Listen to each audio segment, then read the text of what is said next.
Bienvenue à tous dans un nouveau vlog du Wandering Frenchie. Vlog qui sera dédié à l'électricité cette fois-ci.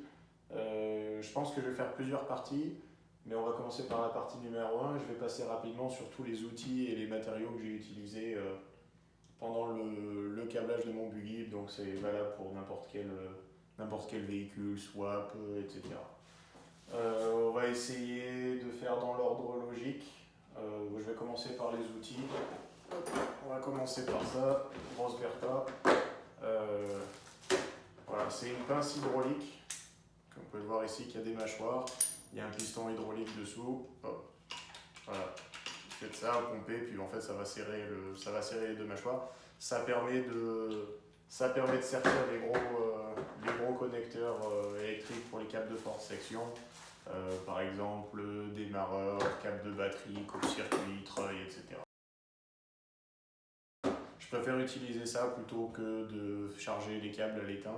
Je ne suis pas un gros fan des soudures à l'étain dans un câblage véhicule à cause des vibrations tout simplement. Les câblages à étain ça fait un point mécanique, ça fait un point dur mécaniquement sur le câble.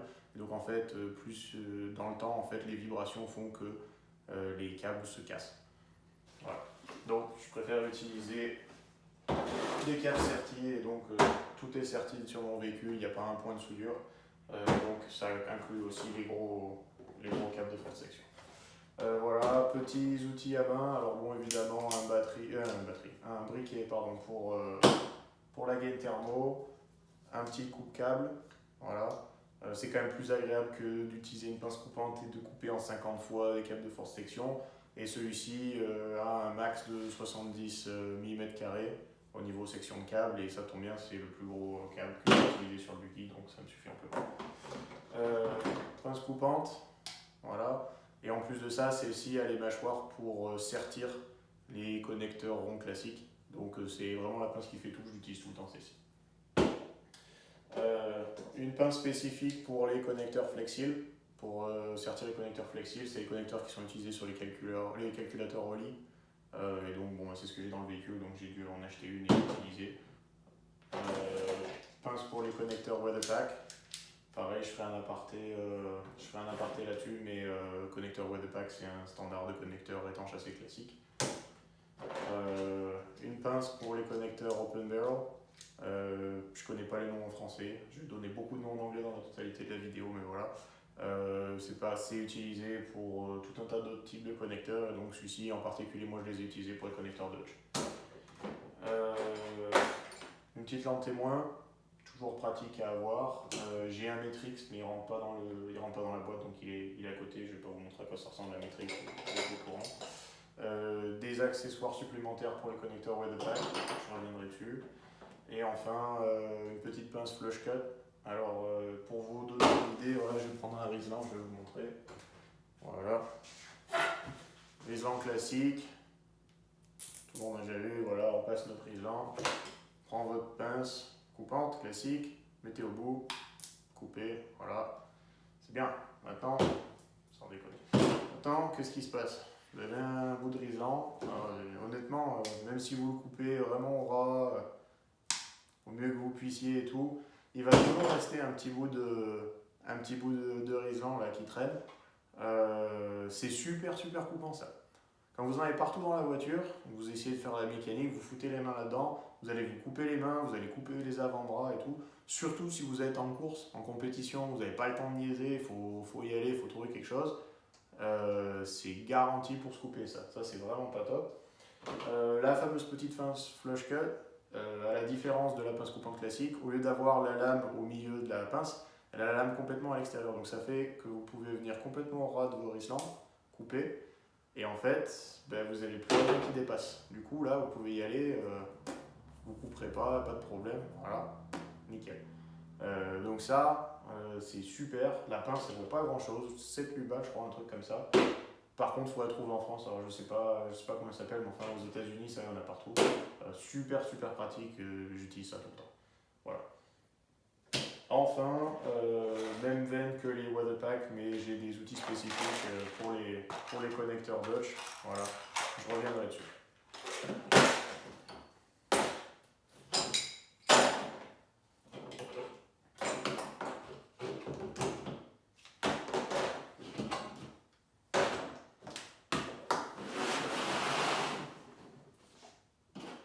Ça, c'est un marqueur. Voilà. Une boîte avec un coupe-circuit de rad, toujours pratique à avoir. Malheureusement, ça arrive, mais les coupes-circuits crament de temps en temps. Quand ça arrive, il y a deux cas. Soit le véhicule démarre pas, bon, c'est chiant.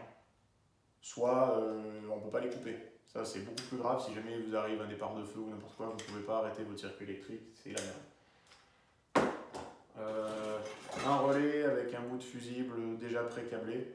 Il doit y avoir 2 mètres de câble là-dedans. C'est facile d'avoir ça dans la boîte à gants. Et donc, en fait, si vous arrive une merde en balade, vous avez de quoi faire une réparation de fortune et continuer à rouler rapidement. Voilà, c'est pratique.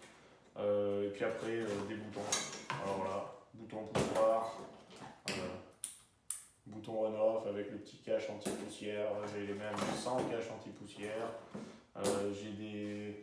J'ai des boutons 3 positions avec retour au centre pour les treuils, des capuchons, protecteurs, enfin bon, c'est des boutons quoi.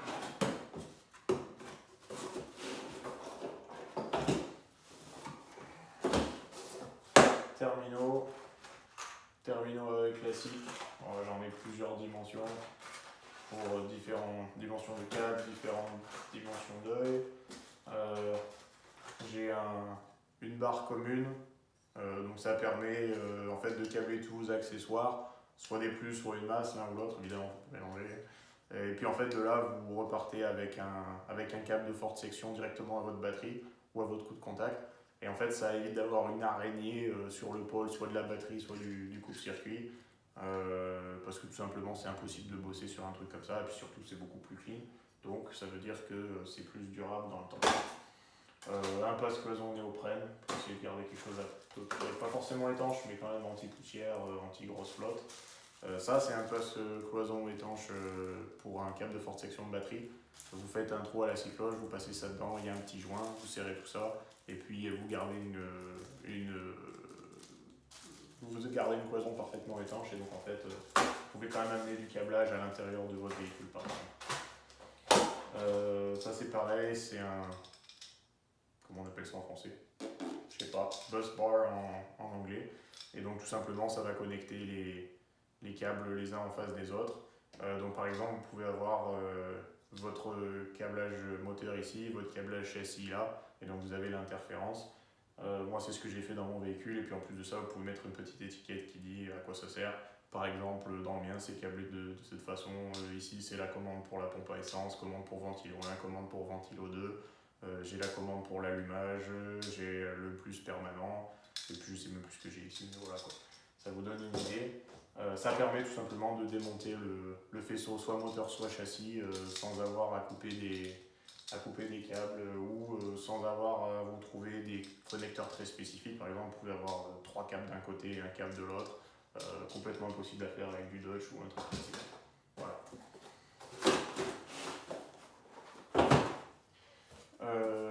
Connecteur GT, battery pack série GT150, bon, c'est ce qui est utilisé sur les moteurs LS. Donc voilà, j'ai des connecteurs, voilà, parce que j'ai fait tout mon câblage moteur, donc c'était obligé.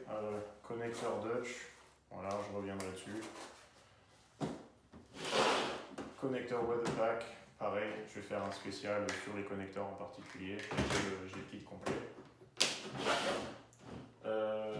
Tout ce qui est anti-abrasion. Anti-abrasion et autre chose, tant que j'y suis. Voilà. Donc ça, c'est les connecteurs de forte section que j'ai utilisé pour les câbles de forte section que j'ai sertis à la pince. Voilà, j'en ai plusieurs types, donc ça, c'est les trous n'ont pas les mêmes dimensions. J'en ai pour les câbles de section plus petites, enfin bon, tout ça. Donc pour aller avec ça, j'ai des capuchons. Alors bon, là, j'ai les noirs qui sont encore dans l'emballage, je ne vais pas les sortir, mais voilà, j'ai des rouges aussi pour le plus. Donc à mettre sur vos terminaux, côté coupe-circuit, démarreur, etc. Donc voilà, j'ai 2 tailles pour les plus gros et plus petits câbles. Ça permet d'éviter, si jamais vous avez quelque chose qui se balade, d'aller faire contact sur un coupe-circuit ou sur une batterie ou sur un démarreur par exemple, et donc protéger encore plus. Voilà.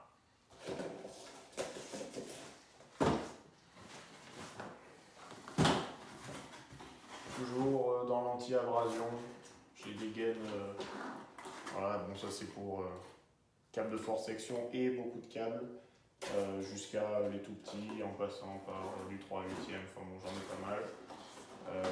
Bon, scotch d'électricien. Essayez de prendre quelque chose de qualité qui est donné pour des températures hautes. Celui-ci est donné jusqu'à 110 degrés.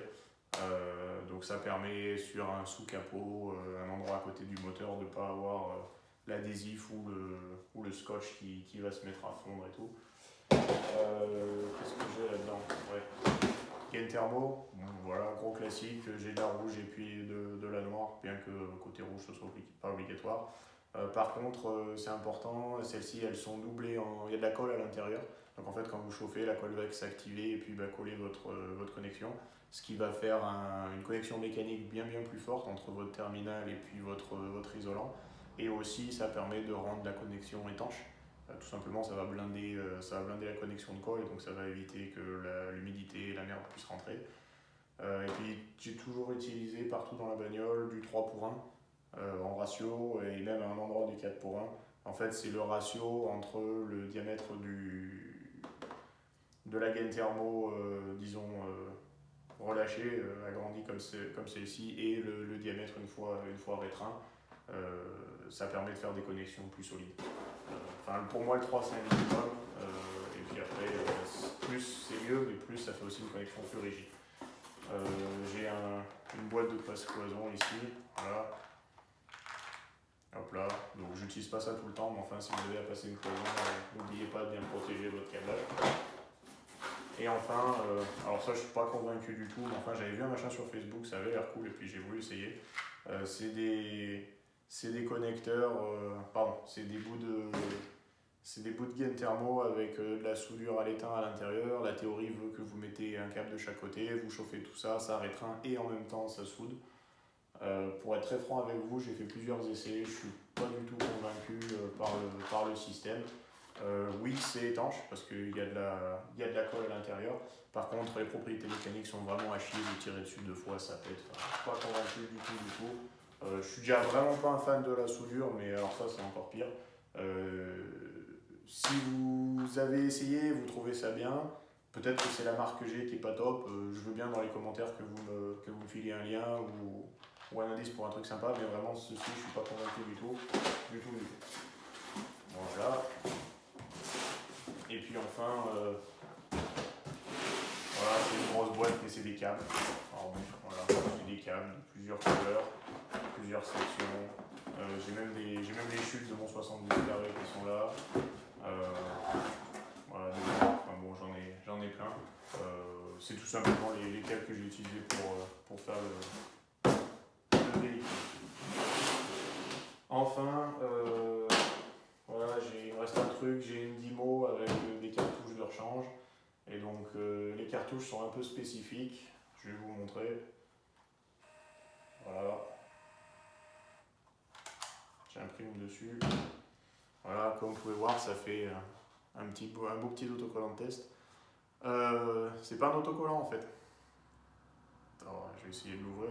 Je sais pas si vous allez voir ça bien. Mais c'est de la gaine thermo.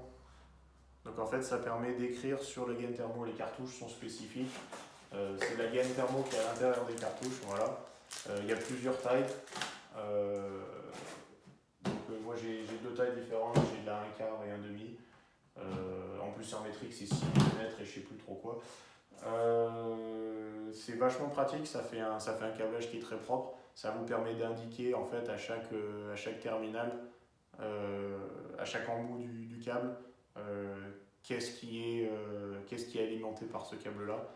Donc moi j'en ai évidemment au chaque bout, j'en ai à chaque connecteur, et puis aussi j'en ai aux endroits où potentiellement je serais capable d'accéder au câblage pour pouvoir réparer. Il y a des endroits qui sont complètement cachés, donc de toute façon si je fais sauter le câblage en entier pour réparer, je saurai à quoi sert un fil. Mais si on est dans le véhicule pour aller réparer, il y a 1 ou 2 endroits où je peux aller me connecter. Et donc c'est aussi câblé, c'est aussi identifié à cet endroit. Voilà, c'est tout, ça fait déjà pas mal. Mais en même temps, c'est relativement petit en termes de matos. Il y a des pros du câblage qui font des trucs vraiment géniaux. Je suis pas du tout à ce niveau-là, mais donc je vais vous montrer un peu ce que j'ai utilisé. Et puis l'avantage aussi, c'est que tout rentre dans une caisse classique.